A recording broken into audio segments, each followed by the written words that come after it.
Guys, be honest. Do I look greasy? I just took a shower and I like slugged my face, whatever that's called. When you put a bunch of lotions on your face.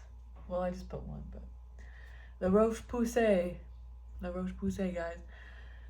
Anyway, hey, hi, how y'all doing? I am so excited to make this video today. I have a lot on my mind, and I just wanted to chit chat and hang out, kind of give some good advice, hopefully you take whatever resonates. But yeah, I really needed to get off of my mind. There is a topic that I've been wanting to talk about is my sobriety, right? Yay! I've been sober from alcohol for about 1 year and 9 months. Vaping, 1 year and 9 months, 8 months, give or take. It was literally like a month after I quit drinking. And thank you, Oliver. And then from, the ganj was probably we're about a year in March, April, May, June. A year and 3 months. So it's been a journey for me, guys. I never thought I would get to this point, and so I was hoping that I can share some of my perspective and some of the things that I've done to help myself through this time period in the past year, almost 2 years of being sober, and talk about what worked for me and what I did, and hopefully I can inspire somebody. I know a lot of times when I was in the thralls of doing substances, I really wanted to get sober, but I never thought that it was possible for me, and I thought I would just go the rest of my life using substances, and I thought I would probably end up leaving the earth doing substances, like dying early, like that type of stuff, which is really easy to think, especially when you suffer from anxiety or depression or any kind of mental health. You find yourself more attuned to using substances because it's a good way to cope. And I can understand that, being in that situation and feeling like there's no other option besides using. It's an easy, quick fix at the time. And especially when you start using and you are just kind of stuck and trapped in a cycle where you don't really think positively about yourself, it's easy to continue to keep using. It's also an easy way to kind of just cope with reality. That was kind of my problem, is I had a really hard time feeling like I belonged on this earth. I didn't really understand why I was here, what's the point of me being here. And so I was very careless and reckless with my body and my mind and using substances. And it was honestly a hope of mine at one point to not be here anymore.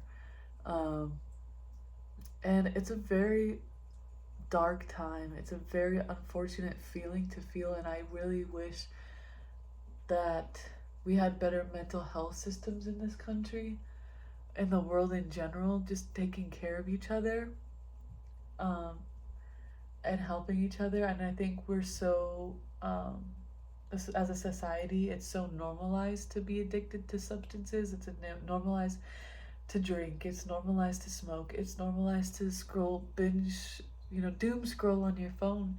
And that was also a problem of mine too, where I had to delete TikTok off of my phone because I would doom scroll for 8 hours a day. My whole days off, would be spent scrolling, watching other people's lives. But it was for me to cope with reality was disassociating, and those were tools to help me disassociate. And I guess for me, I just had gotten to a breaking point where there's the two wolves in me. There was two sides in me. One person that wanted better for myself. I wanted to get better.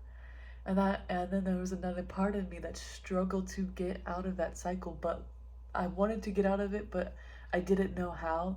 And the the the way my mind was thinking, it just really ate at me, and it really was difficult, especially in the beginning stages. There was a lot of purging of my old self, because if you are using substances and if you're really abusing them and you're around other people who are using them, chances are there's a lot of toxicity that comes along with those relationships, because people are not in the right state of mind. People are not actually seeing reality for it how it is, and there can become a lot of fights. There can become a lot of rifts in relationships, and things can, especially as you know, if you've been drunk before or been around a bunch of drunk people, becomes a point where people don't even know what they're saying, and they're just saying things, and a lot of times people can say really hurtful things, and so a lot of the time, like,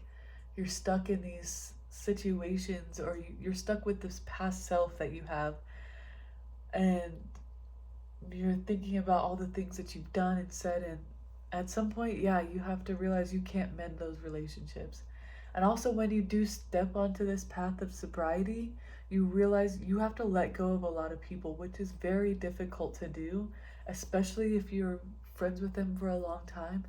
And maybe you don't have to necessarily completely remove them from your life, but naturally, as you move towards sobriety, you don't fit in with that type of lifestyle anymore. And people and friends that you may have that don't want to get sober, that aren't ready to move that towards that path, they are not going to meet you at the level you're at.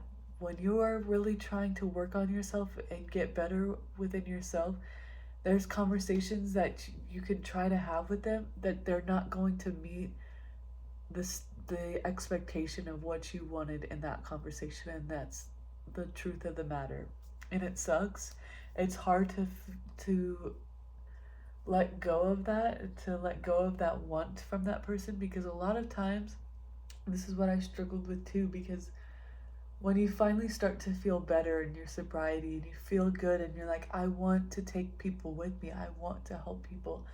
At least for me, in my own self, like, when I see other people, using substances and they want to quit, I will drop everything in that moment to talk to them, and say, hey, like, how can I help you? This is what worked for me. And so that's why I wanted to make this video, of course, because personally, when I first started getting sober, really wanting to move towards it, it was other people's videos that I would come across of them talking about their sobriety and what helped them. And so I hope that in turn, whoever finds this video, they're meant to find it, and there's a message in here that resonates with them and can help move them forward in life, because your life is so precious. And I know people say that all the time, but your life is so precious. And whether you really truly believe that or not, just look at your body. Like, your heart beats no matter what. It continues to pump blood through your body. Your lungs continue to breathe, to give life into your body.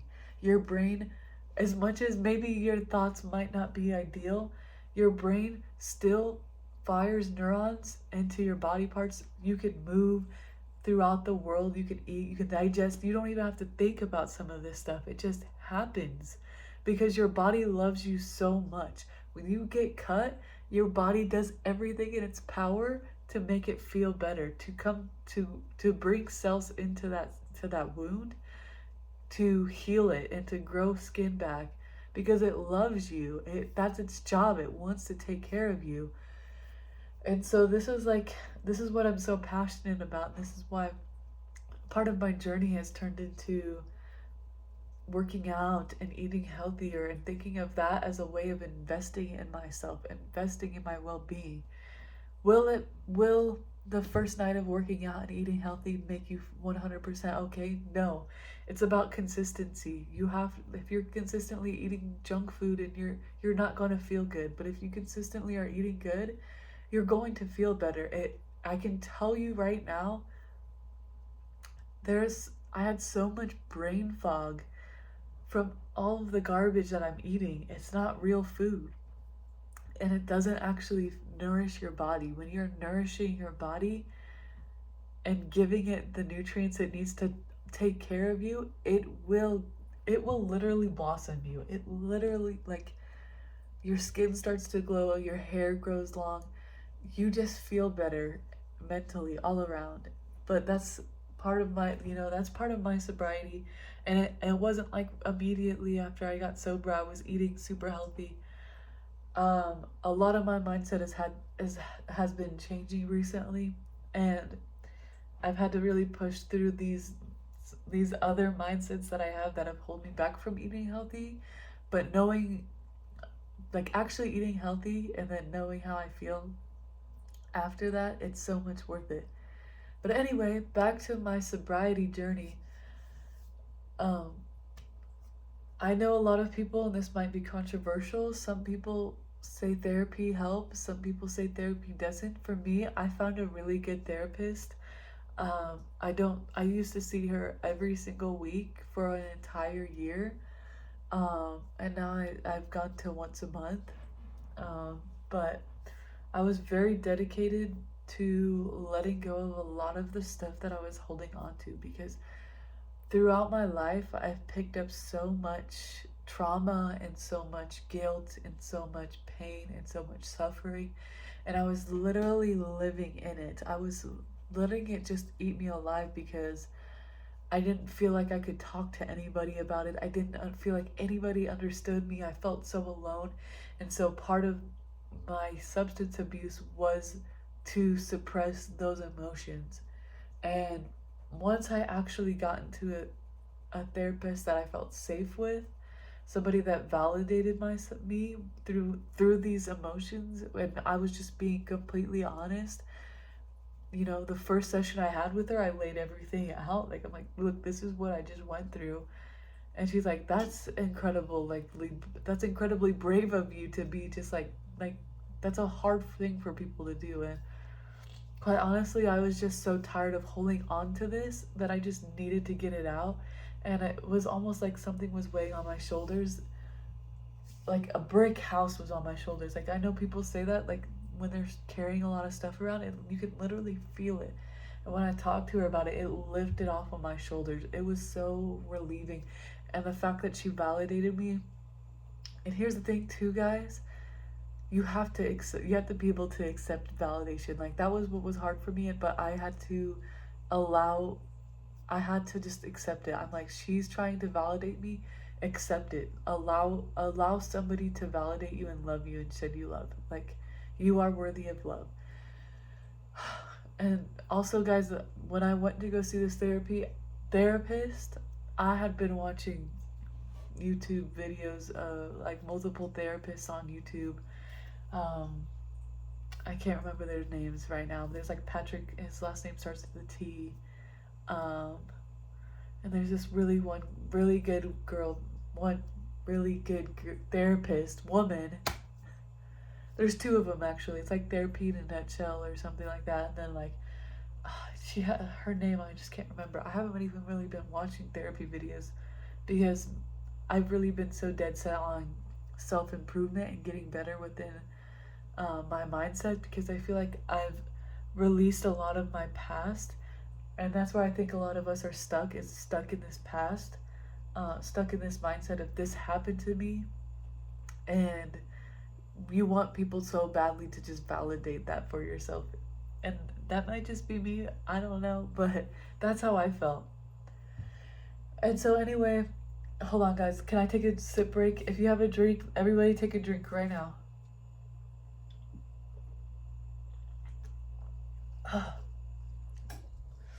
I have a LaCroix tangerine.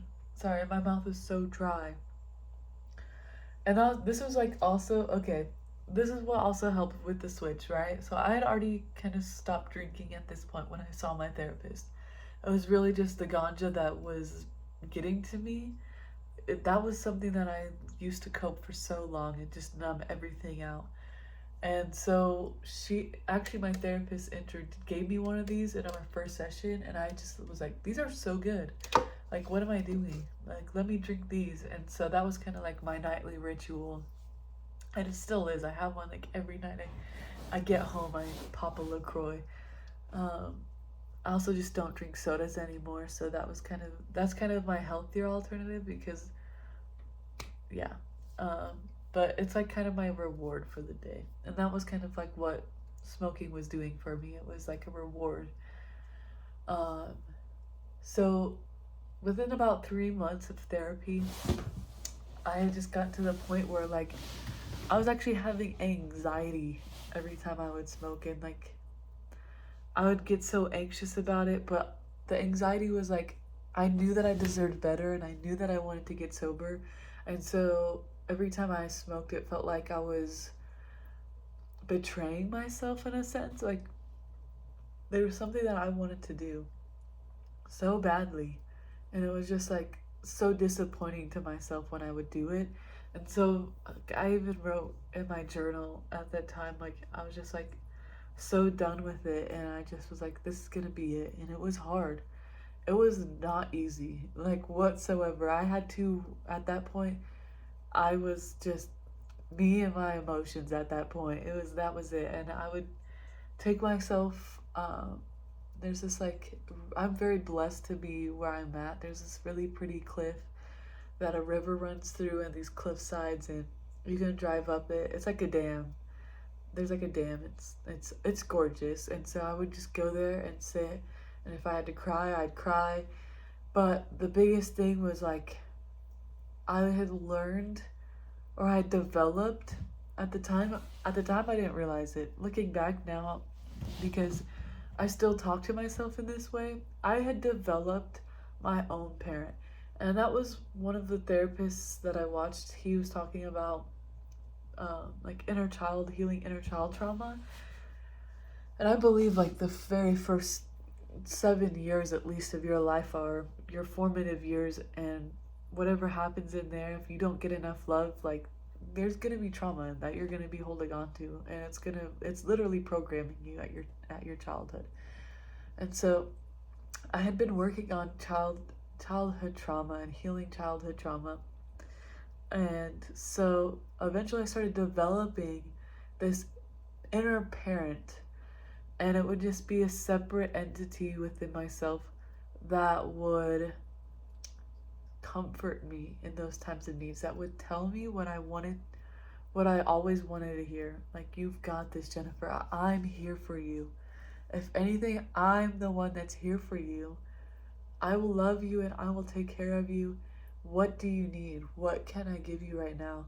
And I would imagine whatever range it's. I have so many, I have all of my ages in my head, like of who I was at each age from 0 up until 26. And I just think, okay, who is this person right now? What age am I feeling right now?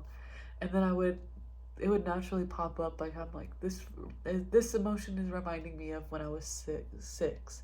And then I would imagine my 6-year-old self, and I would go up to her and hug her and hold her, tell her I love you, I care about you, I'm here for you. Like, what can I do for you right now? And if it was laying in bed, if it was watching a Disney movie, if it was going for a walk, if it was drawing or singing or anything that I would love to do at that age, I would do it for myself, and I would give that to myself. And so throughout those first couple of months, it was very emotional, and I was having breakdowns. But I knew that if I could stay with myself through those breakdowns, if I could, instead of avoiding myself, instead of trying to use another vice, I would be there for myself. I would just show up for myself in the ways that I never really had. eventually it got better, and I was doing really well, and then I got into a short relationship. It was a couple of months, um, and uh, we broke up, and that taught me a lot about my attachment issues. Um, I did not take it very well at all. It was a very sudden breakup. It was we were doing really well, and I was thinking I was doing really well because I had been in therapy. This is my first sober relationship, and this person that I was with smoked ganja, and literally I just I just kind of was like whatever about it. I really liked the dude. He felt like a mirror of myself, and it seemed like he really liked me. He was obviously struggling with a lot of his stuff too.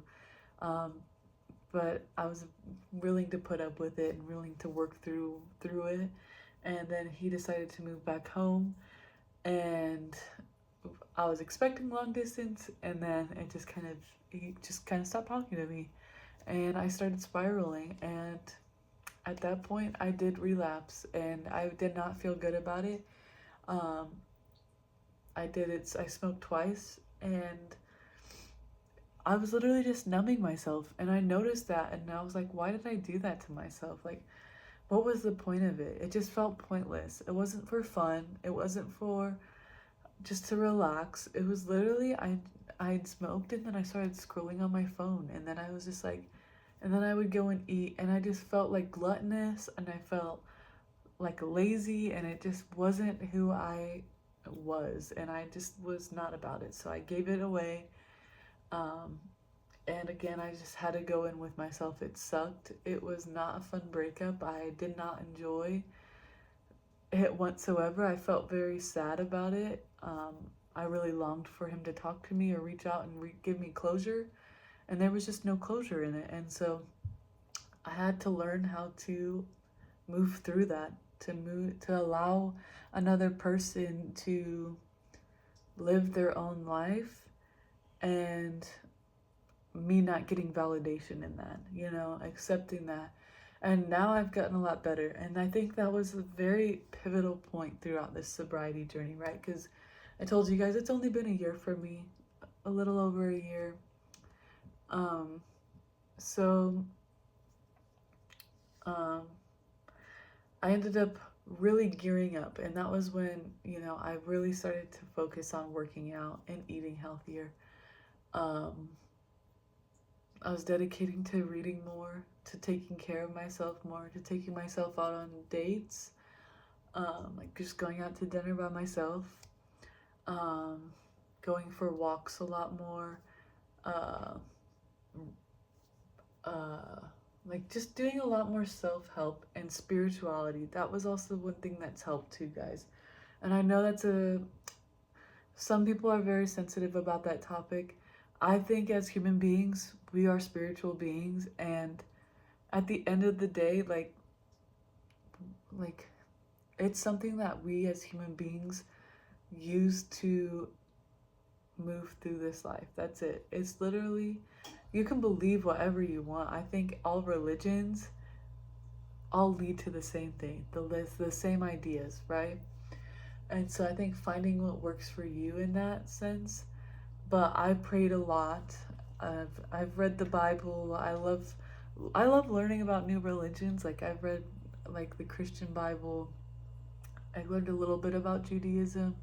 I have not read the Quran or anything like that, but I would love to learn about it. I think it's all interesting, but I just don't devote myself to one practice. I think for me, I've always just been more spiritual.